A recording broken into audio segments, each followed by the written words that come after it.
Assalamu alaikum. A very good morning, dear students. I hope you all are fine.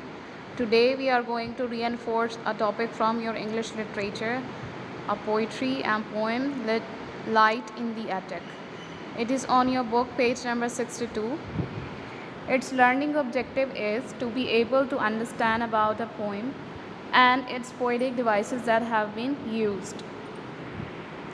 As you know that we always do an activity before start a lesson, so today's activity is you have to watch a video and then you will give answer in a comment box where you see in a video, and then later on you will tell or give the answer of this question number 2: what is poetry in your opinion?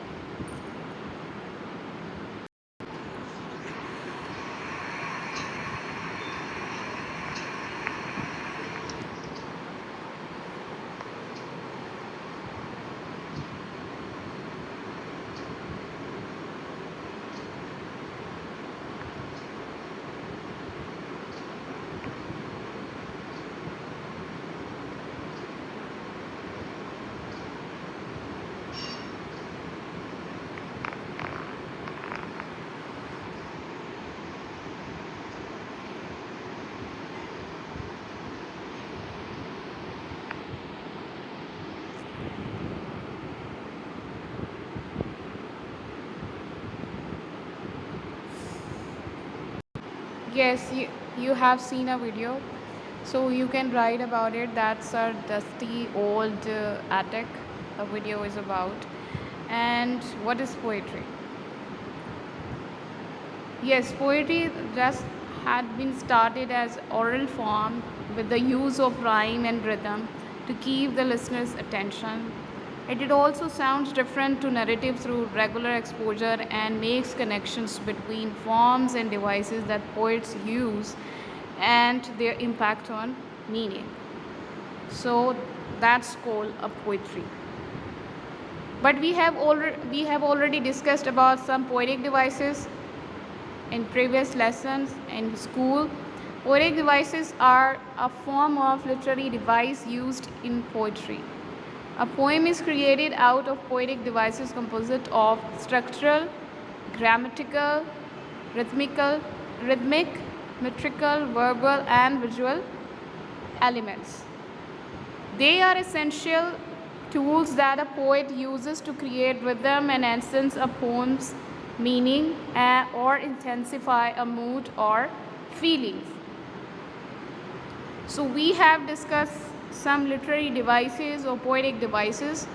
First of all, we are going to discuss about alliteration, and this is we have already done. Here we are just revising all the poetic devices that we have already done in school.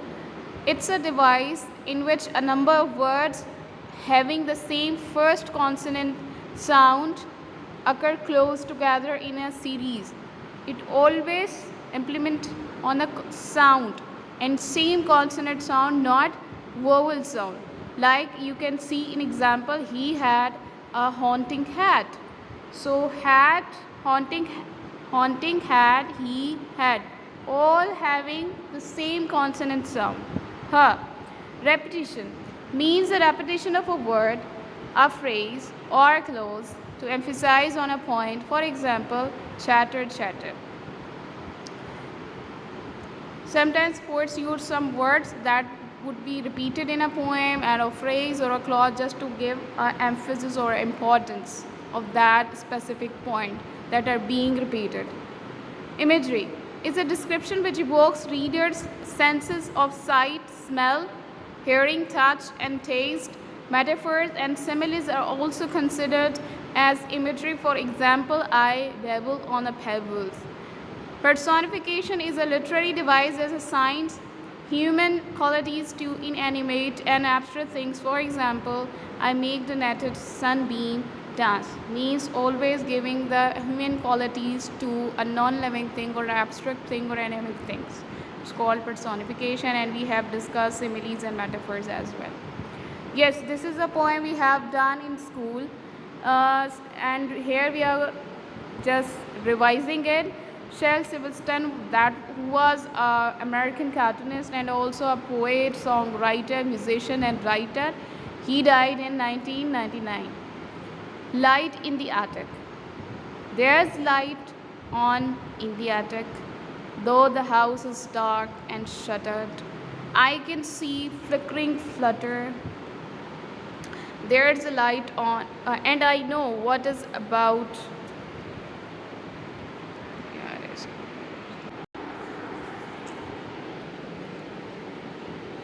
There is a light on in the attic. I can see it from the outside, and I know you are on the inside looking out.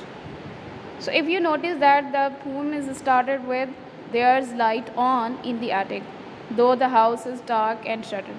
Here, the poet is describing and giving the description about the house that is very dark and empty, and its windows and doors are also shuttered, means closed. And shuttered is basically a metal cover that are used to close the doors and windows of a building.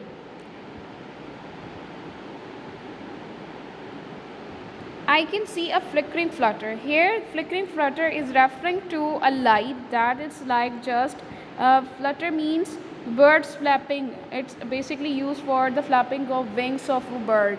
But here, the poet is using for showing or describing the light and the shine of a light that is just like fluttering. And flickering is to shine with light, sometimes bright and sometimes weak.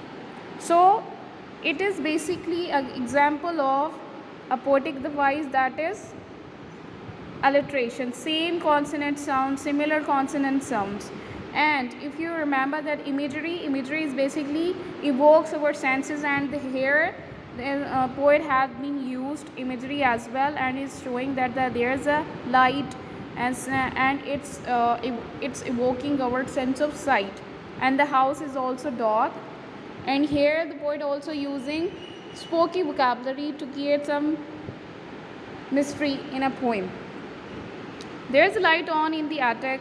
I can see it from the outside. So, do you notice that there is a light on in the attic? There is a light on in the attic. Here, the poet used repetition, and he's repeating the same line, the first and fifth. I can see it from the outside. Again, he uses I can see a repetition here. I can see in this line and in this line, and I know you are on the inside. Whom he is saying that you are on inside, mean a ghost or a mysterious creature or something like this, because this poem is not is like just creating a phantom or creating a effect that's someone inside attic. That's why, because the house is empty, there is no one in the house and the closed and it's dark, but still the light was coming outside. And so that's why poet is saying that I know, and I know what it's about, and I know you are on the inside. And here also the poet had been used rhyming words, like in this it's about and out, shuttered and fluttered. So poet had also used some rhyming words here. I hope it is clear to you all. Now we have to move on to the written tasks, that you have to write date, revision and day. Then you will write topic, that is light in the attic. As you know that it would be done on your literature notebook, so prepare literature notebook first, and then you will write date, revision and day, and topic and learning objective. After writing learning objective, you will give answer of these two questions, that are: how did the writer start a poem? Discuss it. Means you have to tell, or you have to describe in your own words, that how did a writer describe or how did a writer give the description of a house, and how did he start a poem.